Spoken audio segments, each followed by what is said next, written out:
Auzu billahi minesh-shaytanir-rajim. Bismillahir-rahmanir-rahim. Au nom d'Allah, le gracieux, le miséricordieux.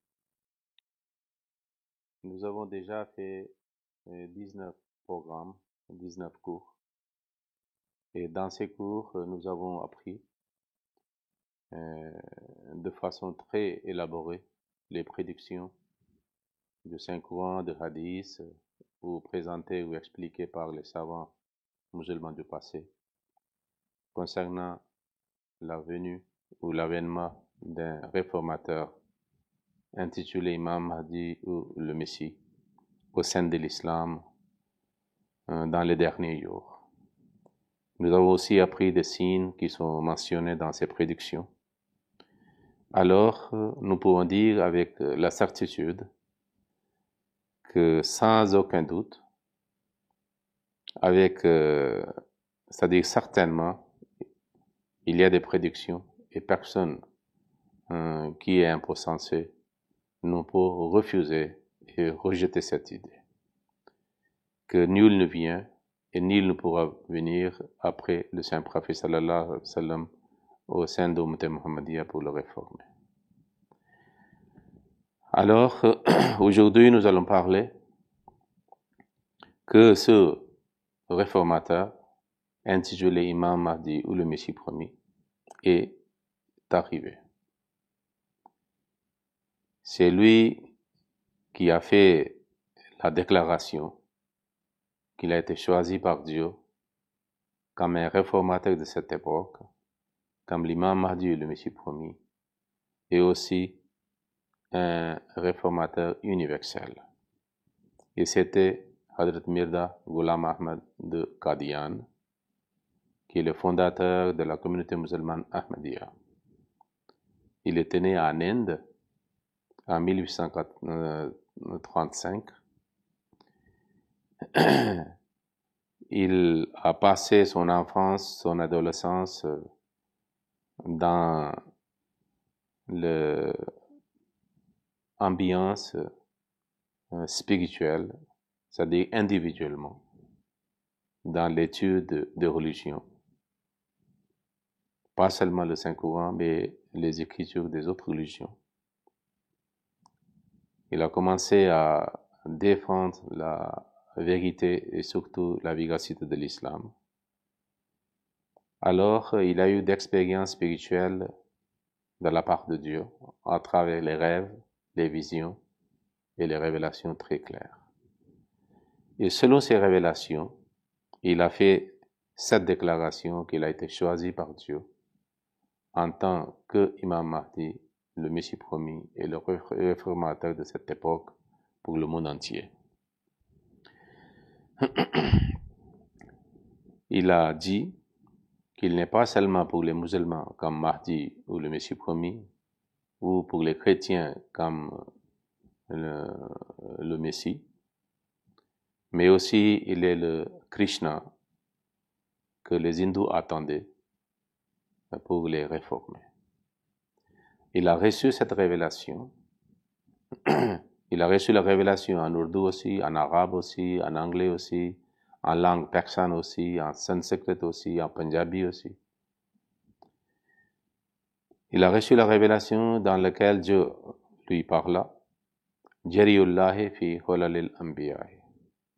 C'est un champion ou l'homme fort de Dieu, c'est-à-dire en manifestation de différents prophètes. Il devait être un réformateur universel pour le monde entier, pour les suivants de toutes les religions, parce que il était suivant de saint prophète sallallahu alayhi wa sallam, qui était un prophète universel, qui nous a apporté le Saint-Coran, un livre, un message universel. Et puis il a présenté un Dieu universel. Alors, étant subordonné au saint prophète sallallahu alayhi wa sallam, qui est le dernier prophète qui nous a apporté la loi, et cette loi est parfaite et universelle, alors le réformateur qui devait venir en tant qu'imam Mahdi le Messie promis, devait être certainement comme son maître et un réformateur universel. Alors, je vais présenter certaines déclarations qu'il avait faites. Mais il faut savoir que la première révélation dans laquelle Dieu lui a mentionné que je vous choisis, je vous désigne en tant que réformateur, il l'avait reçu en 1882. Et en 1889, il a fondé la communauté, il a commencé le système d'adhésion, c'est-à-dire d'adhésion à lui et à son messager. Puis il a déclaré qu'il est le Mahdi et le Messie, et le deuxième venu de Krishna aussi pour les hindous. À cette époque, en Inde, ces trois religions existaient, le christianisme, l'islam et l'hindouisme. Alors, qu'est-ce qu'il dit? Hazrat Mirza Ghulam Ahmad de Qadian dit « Je jure par Dieu Tout-Puissant que je suis le Messie promis et la personne qui a été annoncée par les prophètes.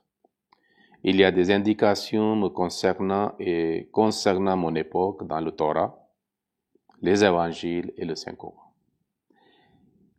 Il y est dit qu'il y aurait des éclipses dans le ciel et une terrible peste sur la terre. » Alors c'est un livre d'Afil Bala dans lequel il a dit.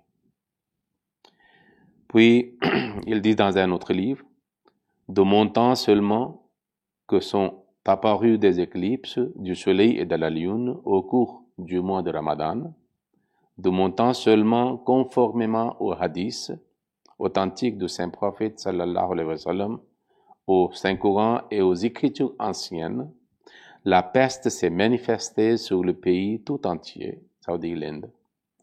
De mon temps seulement, de nouveaux moyens de transport, notamment le chemin de fer, ont été inaugurés. Et aujourd'hui, nous savons qu'il y a les autres modes beaucoup plus sophistiqués de transport, soit terrestre, soit aérien, soit maritime. De mon temps seulement qu'après de mes prophéties, les terribles tremblements de terre ont eu lieu. C'est Hakikatul Wahi, la réalité de révélation. Puis il dit dans un autre livre, « La révélation divine m'a clairement montré que le Messie dont l'avènement parmi les musulmans a été promis depuis le début et le Mahdi dont l'avènement a été divinement décrété à l'époque de déclin de l'islam, où l'égarement sera répandu, et le Mahdi guidé directement par Dieu qui devait inviter l'humanité à participer au banquet céleste dont l'avènement a été prédit par le Saint-Prophète sallallahu alayhi wa sallam il y a 13 siècles et moi-même. La révélation divine m'a été faite à ce propos avec telle clarté et à plusieurs reprises qu'il ne me reste aucune possibilité de doute.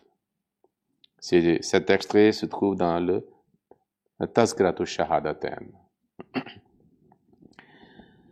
Puis, il se présente en tant que réformateur universel.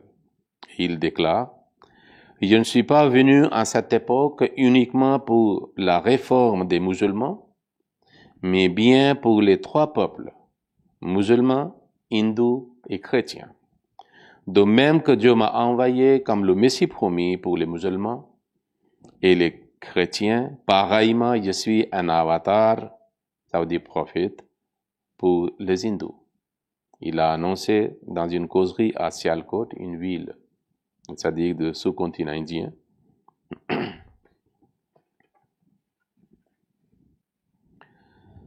Alors maintenant, une question se pose, qu'il a dit qu'il est le Messie.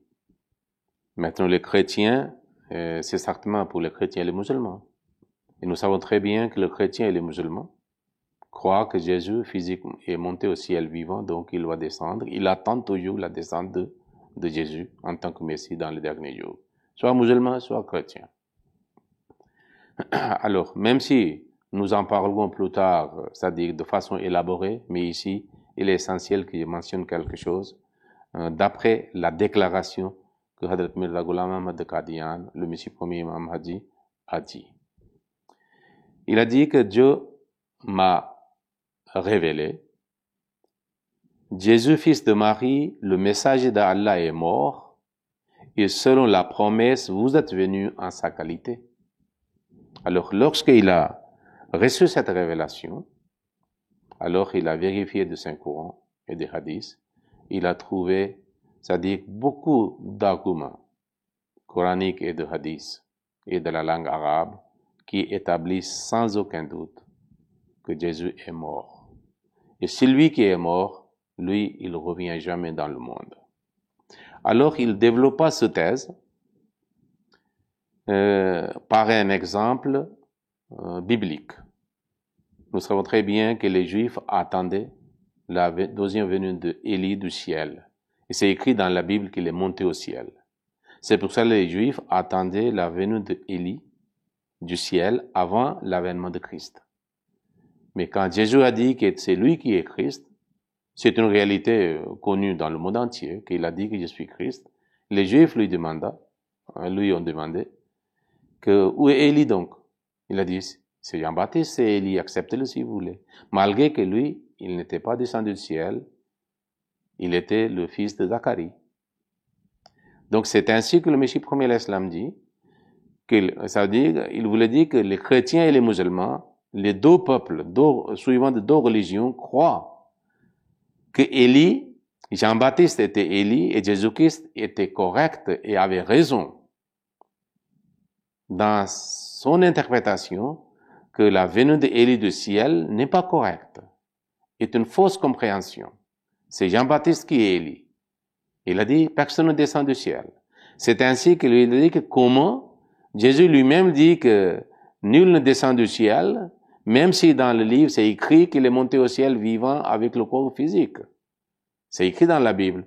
Mais Jésus a interprété, il a dit que c'est Jean-Baptiste qui est Élie. Ça veut dire quelqu'un d'autre serait choisi au nom de celui qui devait venir. Pas lui-même qui vient physiquement du ciel.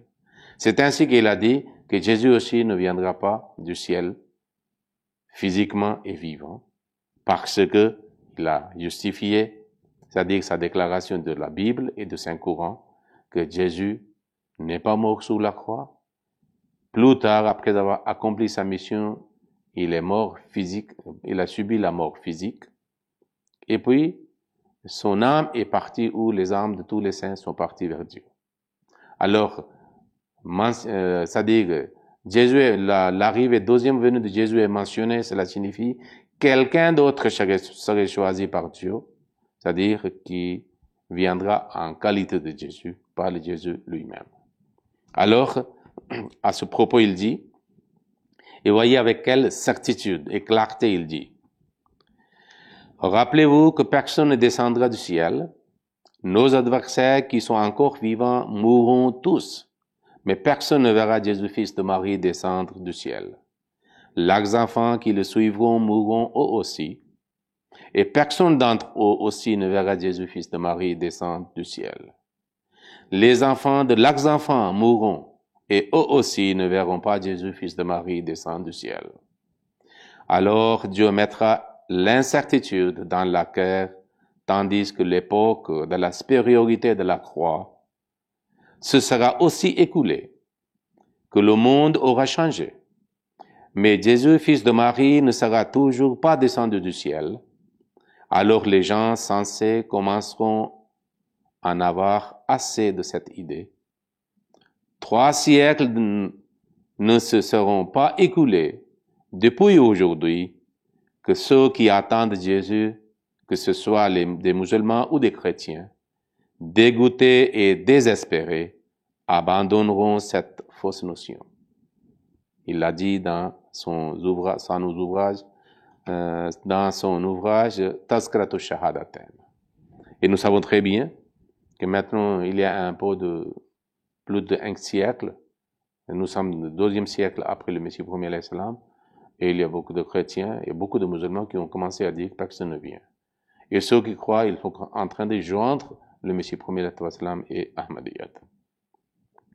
Alors, lorsque lui, il est venu, à ce moment-là, c'était le 19e siècle, la fin du 19e siècle et le début du 20e siècle. parce qu'il a trouvé, il est né en 1835, il a commencé sa mission, c'est-à-dire la fin du 19e siècle, et puis il a trouvé une partie du 20e siècle. C'était l'époque qu'en Inde, c'était comme une, c'est-à-dire arène de lutte entre les trois religions, hindouisme, christianisme et l'islam. Mais il y avait un problème pour les musulmans, que l'islam a été attaqué partout, par les chrétiens aussi, par les hindous aussi. Et ils voulaient convertir les musulmans vers l'hindouisme et vers le christianisme. Et le christianisme était aussi soutenu par colonisateurs britanniques, parce que c'était la religion. Avant l'arrivée des Anglais, il n'y avait pas le christianisme en Inde. C'était l'hindouisme et l'islam. Alors, les musulmans étaient comme un sandwich.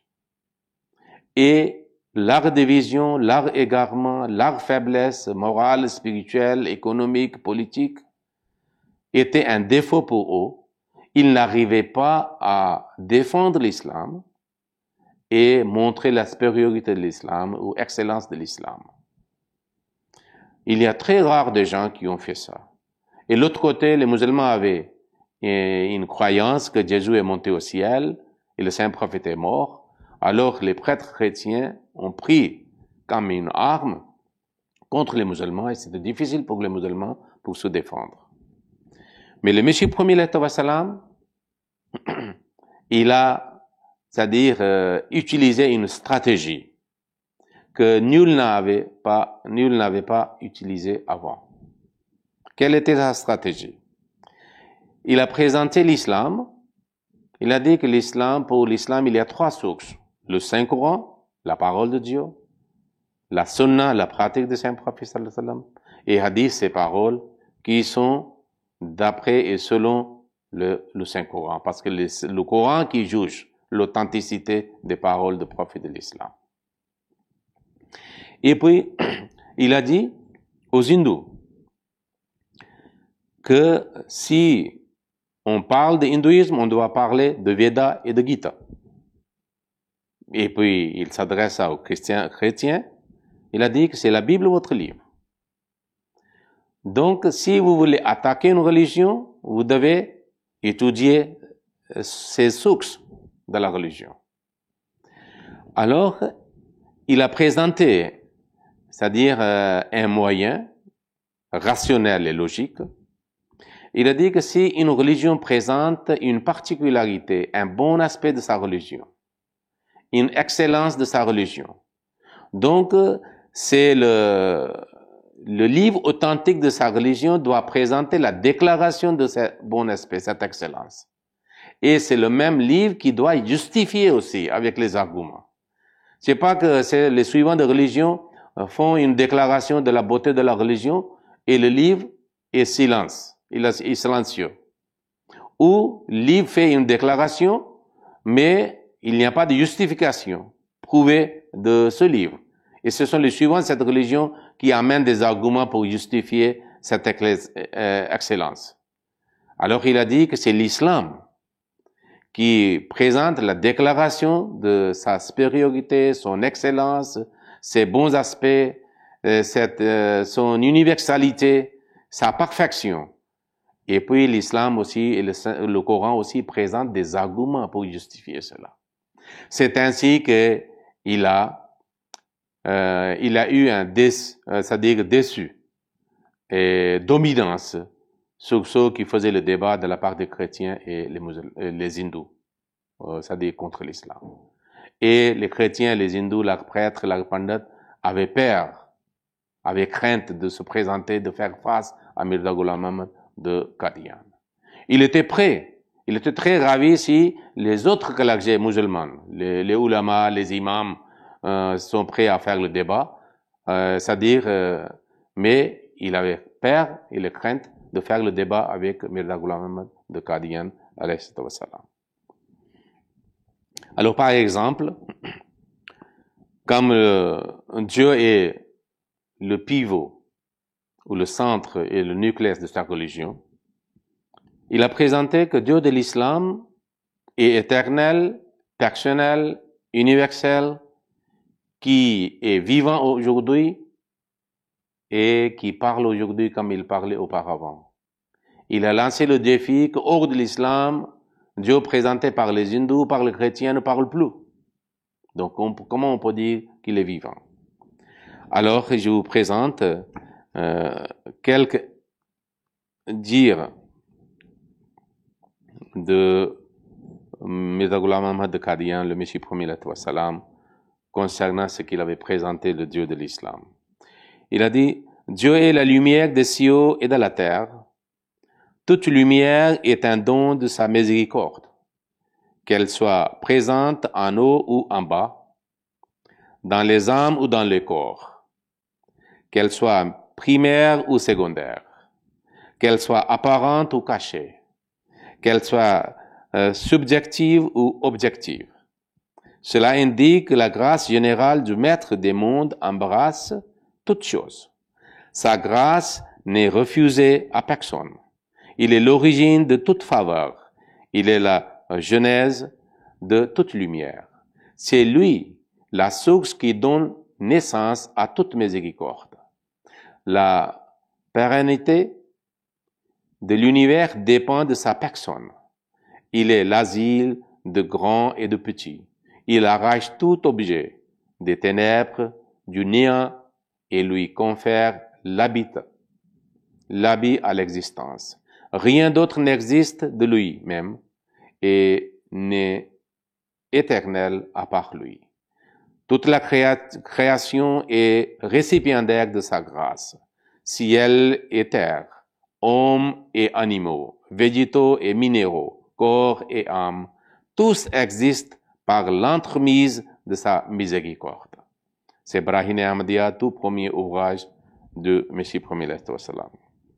Et puis il dit, concernant Dieu de l'islam, il a dit, notre Dieu est aussi vivant aujourd'hui que par le passé. Il parle et entend comme autrefois.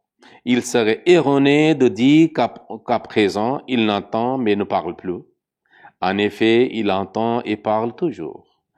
Tous ses attributs sont éternels, aucun n'est et ne sera jamais en suspens. Il est unique, sans partenaire, il n'a ni fils ni femme, il n'a pas d'égal, ni de semblable. Il ne partage aucun de ses attributs et ses pouvoirs sont absolus. Quoique étant très loin, il est tout près, et quoique étant tout près, il est très loin. Il est au-dessus de tout, mais on ne peut pas dire qu'il n'y ait quelque chose sous lui. Il est sous son tronc, mais on ne peut pas déclarer qu'il n'est pas sur terre. Il réunit en sa personne tous les attributs parfaits. La manifestation de toutes les vertus dignes de louange est la source de toute beauté et grâce. Il détient tout pouvoir et toute bénédiction. Il est le but de toutes choses, le souverain absolu. Il possède toutes les perfections. Il est bien au-dessus de toute imperfection ou faiblesse. Tous ceux qui habitent la terre et le ciel doivent l'adorer exclusivement. C'est aussi le Salah al-Wasiyat, le testament dans lequel il a dit. Puis concernant le Saint-Coran, il dit, de tous les livres révélés qui existent, aujourd'hui, seul le Saint-Coran est soutenu par des preuves irréfutables dans sa déclaration qu'il émane du divin. Les principes qu'il énonce quant au salut s'accordent parfaitement au dictat de la vérité et à la nature humaine. Ces doctrines inébranlables et parfaites sont soutenues par autant d'arguments décisifs. Ces directives sont basées sur la vérité. Ces enseignements n'ont point été ternis par des souillures de paganisme, de l'innovation et du culte de la création. Ce livre soutient avec une ardeur sans pareille l'unicité, la grandeur et la perfection de Dieu l'unique. Sa beauté réside dans le fait qu'il regorge des préceptes sur l'unicité de Dieu, ne laissant aucune stigmate ou flétrissure à tenter à l'honneur de la personne de Dieu, ni ne lui attribue-t-il des caractéristiques absurdes. Il n'a point recours à la contrainte pour imposer quelque doctrine. Avant de préconiser tout enseignement, il l'était en citant des raisons. Ses objectifs et desseins sont soutenus par des arguments décisifs et des évidences. Chaque principe est appuyé par des preuves irréfutables qui conduisent vers une certitude inébranlable et une conviction sans faille. Par la force d'arguments décisifs, il dissipe toutes les erreurs, toutes les infamies, toutes les lacunes et toutes les perfidies qui infestent doctrine, action et parole des hommes. Il enseigne à l'homme ce savoir-vivre essentiel afin qu'il mérite le titre d'être humain. Face à l'ardeur de l'immoralité d'aujourd'hui, il répond à tout assaut du mal avec la même vigueur. Son enseignement respire l'équilibre, la force et la rationalité, comme si c'était le miroir des lois de la nature, un reflet du naturel. C'est un soleil éclairant pour l'œil intérieur et pour la faculté de discernement du cœur.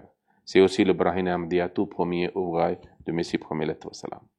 Concernant l'hindouisme, il a présenté que les hindous disent que l'âme et le corps sont éternels. Et Dieu aussi est éternel. C'est pas Dieu qui est le créateur de ces âmes, parce qu'il ne peut pas augmenter le nombre des âmes. Donc c'est pour cela il a dit que c'est-à-dire, cela signifie qu'ils sont aussi Dieu et éternels comme Dieu. Et cette idée est fausse. Puis il a attaqué l'idolâtrie, qu'il y a des millions des idoles. Puis il a mis en cause l'authenticité de Veda. Et puis il a aussi traité le sujet de réincarnation, c'est contre la logique et contre la rationalité. Puis il a aussi condamné la pratique sociale qui s'appelle Niyoga. Ça signifie que si quelqu'un ne peut pas avoir les enfants de son épouse, elle peut, c'est-à-dire autoriser une autre personne pour faire des rapports sexuels avec son épouse pour avoir des enfants, même jusqu'à 10 ou 11 enfants.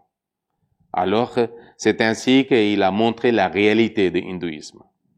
Concernant le christianisme, il a parlé de divinité de Dieu, parce que les chrétiens croient en Trinité. Il montre que Jésus est fils de Dieu.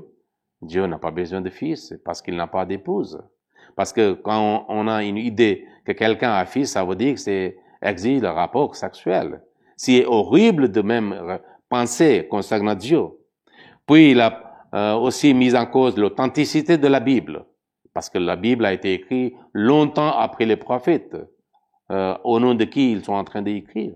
Même 40 ans après la crucifixion de Jésus-Christ, ils ont commencé à écrire des évangiles.